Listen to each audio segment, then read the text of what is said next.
Good morning. Your question is, where did the H come from?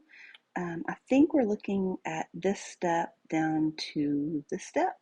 And so let me see if I can make this make sense. Minus 6h squared plus 8h. Okay, so go back to when you first learned about factoring. Like if you had something like 2x minus 4, side note. You broke this down into prime factors. Like 4 is the same thing as 2 times 2. And then what you did was you looked for what they have in common. These guys have a 2 in common. So you pulled that 2 out, and what was left that was not highlighted was x and then the minus 2. And so this would be the factored form. So it's the same thing that's going on over here on the left in that you have a common factor of h. So they didn't pull out the greatest common factor, they just pulled out the h.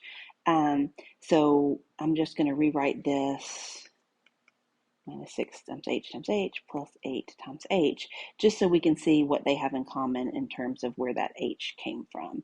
So the h is a factor of this, and you're left with the things that are not highlighted, plus 8. So that's where the h came from.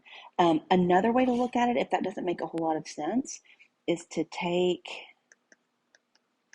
the expression, and if you can look at that and see that they all have an h in common, you could think about it as dividing each term by h. So the h that you are dividing each term by, there's only one of them, so that comes out here, and those guys will cancel out. You're left with negative 12x.